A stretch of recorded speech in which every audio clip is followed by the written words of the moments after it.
Hello नमस्कार सभी को स्वागत है मेरे YouTube चैनल पर। आज का अपना टॉपिक है राज्य मानवाधिकार आयोग और साथ में हम थोड़े ऑब्जेक्टिव टाइप के क्वेश्चन भी करेंगे जो पिछले एग्जाम में आए हुए हैं। ठीक है, तो शुरू करते हैं। राज्य मानवाधिकार आयोग, राज्य मानवाधिकार आयोग है जो एक स्वायत्त संस्था है। ये स्वायत्त संस्था के रूप में कार्य करती है और इसका गठन किया गया है कि मानवाधिकार, जो मानव के अधिकार हैं, उनकी रक्षा और उनके उल्लंघन की जांच के लिए इस आयोग का गठन किया गया है। ठीक है, तो उद्देश्य क्या है? मानव के अधिकारों की रक्षा करना। इसकी स्थापना की गई 23 मार्च 2000 को स्थापना की गई है। ये इंपॉर्टेंट है, एग्जाम में कई बार पूछा गया है। और साथ में आदेश कब जारी हुआ है? 18 जनवरी 1999 को जारी हुआ। धारा कौन सी थी? मानव अधिकार संरक्षण अधिनियम 1993 अध्याय 5 की धारा 21(1) के तहत इस आयोग का गठन किया गया, जो एक वैधानिक आयोग के रूप में है। वित्तीय स्वायत्तता मिली है, वो मिली है 33वीं धारा में मिली है इसको। और सदस्य संख्या जो वर्तमान में है, इसमें एक अध्यक्ष, 2 या अधिक सदस्य संख्या हो सकती है। पहले थी इसमें एक अध्यक्ष 4 सदस्य के रूप में कार्य करते थे। प्रथम अध्यक्ष बना है, वो बना है कांता भटनागर।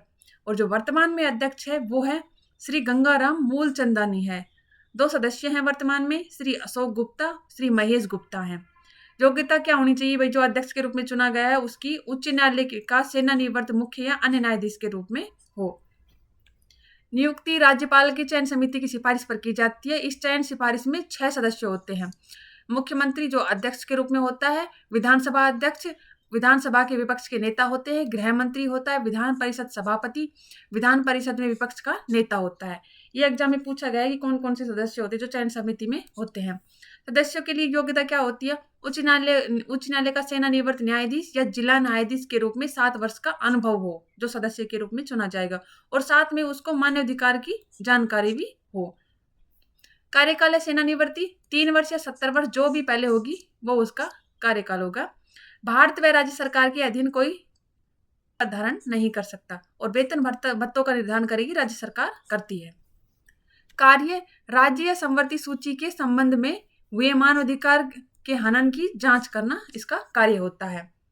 पद मुक्ति, कदाचार, दिवालिया या पागल कदाचार की जांच में दोषी पाए जाने पर राष्ट्रपति द्वारा पद से मुक्ति होती है। और जो त्याग पत्र देता है वो राज्यपाल को देता है। पद से हटाना राष्ट्रपति सुप्रीम कोर्ट की जांच के बाद हटाता है राष्ट्रपति।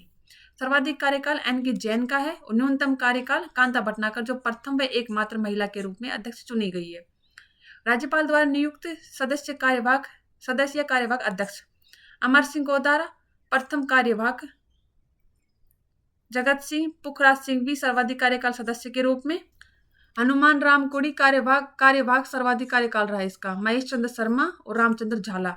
मानवाधिकार संदेश जो 3 माह में जारी होने वाली पत्रिका का नाम है, हर 3 माह में जारी होती है मानवाधिकार संदेश के नाम से। अब तक 6 अध्यक्ष बन चुके हैं, कांता भटनागर, सगीर अहमद, नगेंद्र जैन और प्रकाश टाटिया, गोपाल कृष्ण व्यास और गंगाराम मूलचंदानी जो प्रेजेंट में है। मानवाधिकार दिवस मनाया जाता है 10 दिसंबर को, हर साल मनाया जाता है। इसलिए एग्जाम में आए हुए क्वेश्चन को करेंगे। ठीक है, पहला क्वेश्चन है अपना, मानवाधिकार संरक्षण अधिनियम 1993 के किस अनुच्छेद के अंतर्गत राजस्थान राज्य मानव अधिकार आयोग की वित्तीय स्वायत्तता प्राप्त हुई है? वित्तीय स्वायत्तता पूछिए कौन सी धारा में मिली है? 20 के, 15 के, 22 के या 33 के? 33 में मिली है। ठीक है, राजस्थान राज्य मानवाधिकार आयोग ने कब से कार्य करना आरंभ किया? अप्रैल 2011 से, मार्च 2000 से, मार्च 2002 से, जनवरी 1999 से। राज्य मानवाधिकार आयोग ने कार्य करना प्रारंभ किया मार्च 2000 से। ठीक है, नेक्स्ट, मानवाधिकार आयोग का प्रमुख कार्यालय है उदयपुर में, अजमेर में, जयपुर में या कोटा में? कार्यालय है जयपुर में। नेक्स्ट है, राजस्थान राज्य के मानवाधिकार आयोग के अध्यक्ष की नियुक्ति राज्यपाल द्वारा एक समिति की सिफारिश पर की जाएगी जो मिलकर बनेगी।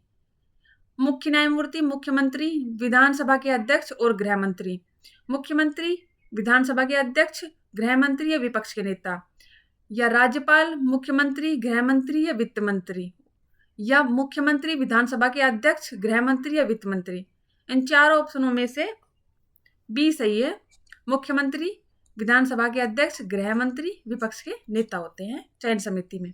राज्य मानवाधिकार आयोग के प्रथम अध्यक्ष थे कांता भटनागर, प्रेमचंद सेन, एन.के. जैन, एस. सगीर अहमद। कांता भटनागर।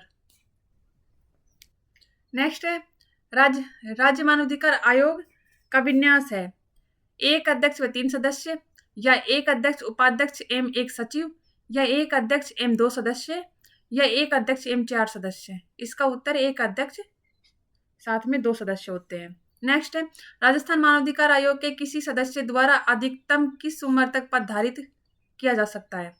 65 वर्ष, 62 वर्ष, 67 वर्ष, 70 वर्ष। तो पद धारित करता है 70 वर्ष तक। राज्य मानवाधिकार आयोग के सदस्यों की नियुक्ति किस धारा के द्वारा की जाती है? इसने पूछा है सदस्यों की नियुक्ति किस धारा के द्वारा की जाती है? धारा 19, धारा 20, धारा 21, धारा 22। तो धारा 22 के द्वारा सदस्यों की नियुक्ति की जाती है। राजस्थान मानवाधिकार आयोग मानवाधिकार के उल्लंघन की शिकायतों की जांच कर सकता है स्वप्रेरणा से किसी पीड़ित द्वारा उसे अर्जी प्रस्तुत किए जाने पर, या किसी पीड़ित की ओर से किसी व्यक्ति द्वारा उसे अर्जी प्रस्तुत किए जाने पर। तो इसमें ऑप्शन डी है, पहला, दूसरा, तीसरा, तीनों के द्वारा की जाती है शिकायत की जांच। नेक्स्ट है निम्न में से कौन सा एक राज्य मानवाधिकार आयोग का कार्य नहीं है? नहीं पूछा है। मानव अधिकार के उल्लंघन की स्वेच्छा से जांच करना, किसी जेल को देखना, या मानव अधिकार की सुरक्षा का पुनर्वलोकन करना, या मानव अधिकारों को उल्लंघन करने वालों की सजा देना। भाई सजा देने का काम नहीं है मानव अधिकार आयोग का। ठीक है। नेक्स्ट है निम्न में से कौन सा राजस्थान मानवाधिकार आयोग का अध्यक्ष नहीं था? Justice Kanta Bhatnagar, Premchand Sain, justice NK Jain, justice S तगीर अहमद। तो जस्टिस प्रेमचंद सैन। राजस्थान राज्य मानवाधिकार आयोग के बारे में क्या सत्य नहीं है? आयोग ने मई 2000 से पूर्णतः कार्य करना शुरू किया। आयोग में एक पूर्णकालिक अध्यक्ष और 2 सदस्य हैं। आयोग के एक अध्यक्ष उच्च न्यायालय के पूर्व न्यायाधीश हो सकते हैं। ये जुलाई 2000 से जुलाई 2005 तक न्यायाधीश AM गोदारा आयोग के अध्यक्ष थे। तो इसमें C आएगा, पहला, तीसरा, चौथा सत्य नहीं है। ठीक है।